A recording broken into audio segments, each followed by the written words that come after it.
When my sister lost her job, my parents rushed to buy her a brand new laptop and paid for a fancy course.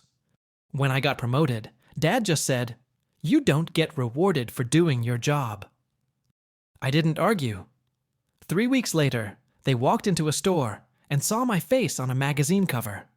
That same night, my sister called, crying for help. I only said, "Don't expect gifts." The sound of glass shattering was the first thing I heard when I walked in.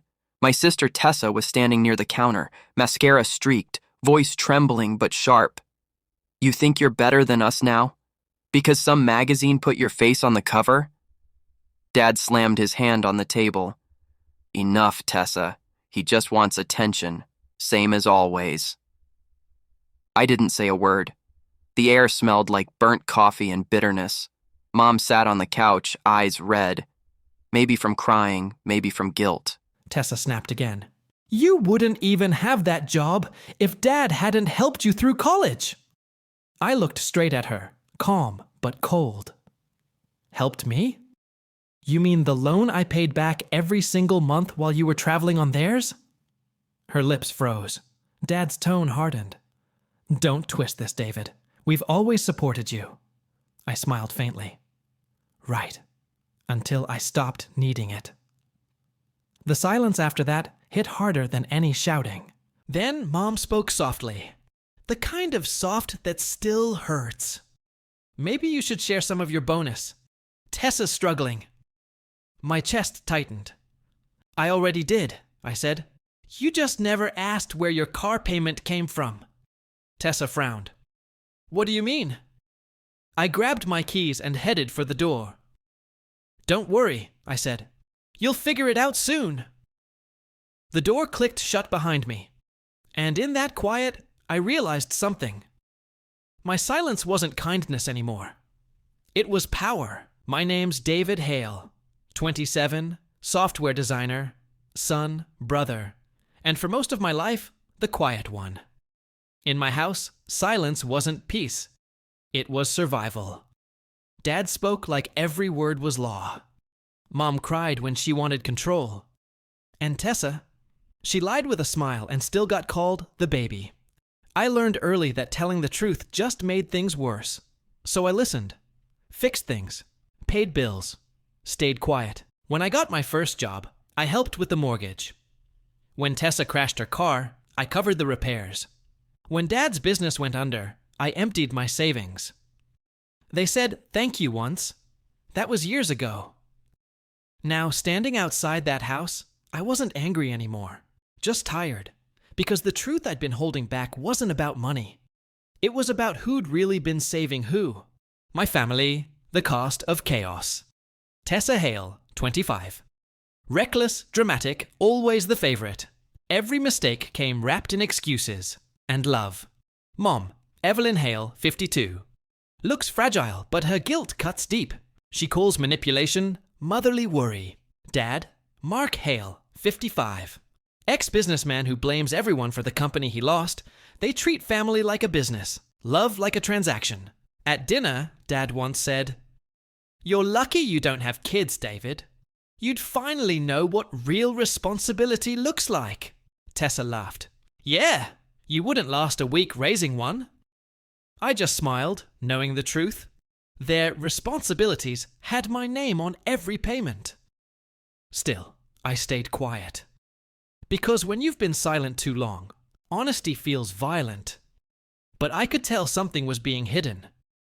And soon, I'd find out what. The fight really started with a letter, an inheritance notice. Grandma's house had sold for nearly $280,000. I assumed we'd split it equally. That's what she would have wanted. But Dad cleared his throat and said, "Your sister needs a bigger share." "You're doing fine, son," Tessa added. "Yeah, it's not fair if he gets the same when he doesn't have kids or bills." I looked at them.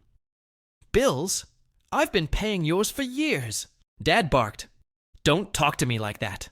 Mom whispered, "It's just a house, David." But it wasn't. It was my childhood. The place I fixed, painted, and worked 2 jobs to save. I stared at them. "You already decided, didn't you?" No one said a word.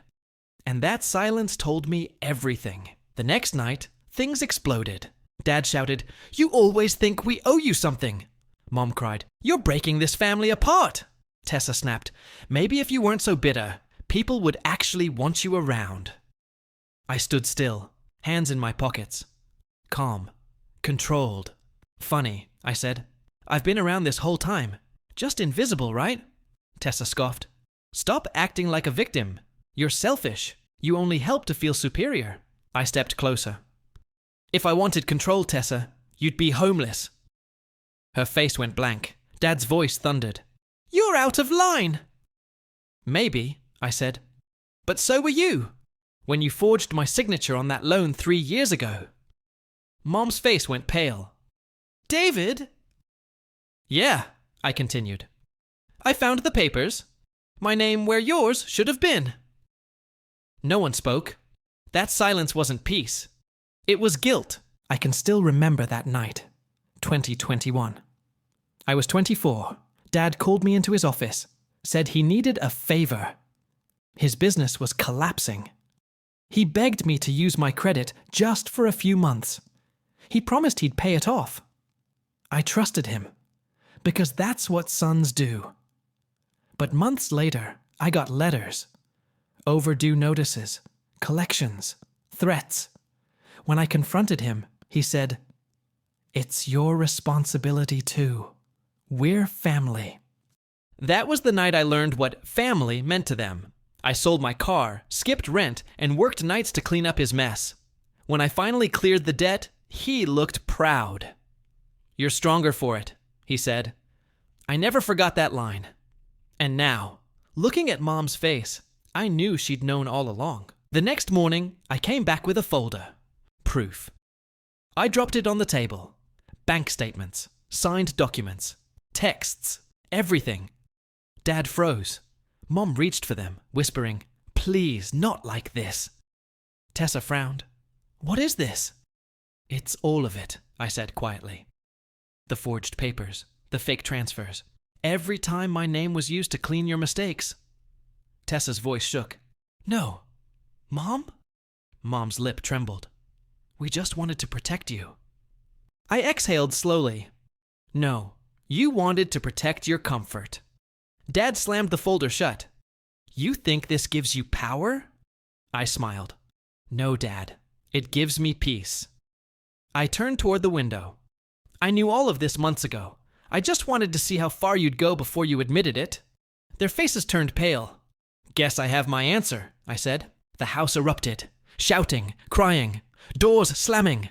Mom screamed, "You're tearing us apart!" Dad yelled, "You're no son of mine!" Tessa sobbed, "You could have told me instead of humiliating us." I stood still, calm, unshaken. "I did tell you," I said. "Every time I paid your bills, every time I stayed quiet. That was me saying I trusted you." The room went dead silent. "I gave you all my silence," I said quietly. "Tonight, I give you the truth. They looked small, not powerful, not right, just broken." Tessa whispered, "What are you going to do?" "Nothing cruel," I said. "Just fair." I handed them the letters. Every debt and payment officially transferred back to their names. For once, justice didn't need to scream. I left that night with one suitcase. No hugs, no begging, no second chances. As I reached my car, Tessa ran after me, crying, "David, please." I didn't know. "I swear." I turned to her. "I believe you, but believing doesn't erase damage." She reached for me, but I stepped back. "They'll never see me the same again," I said softly. "And that's okay. I don't need them to." I got in the car and drove away. The road ahead felt strange, quiet, but finally mine. Months later, I sat in a cafe downtown. A magazine on the counter had my face on it.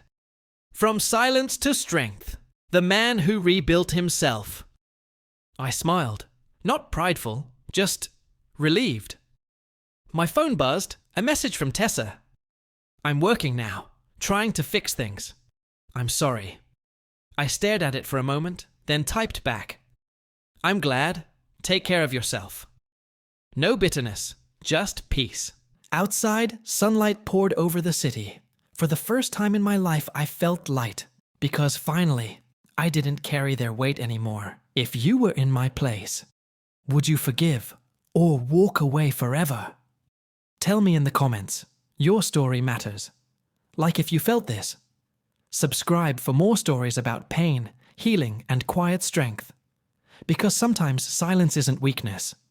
It's the loudest way to say, I'm done.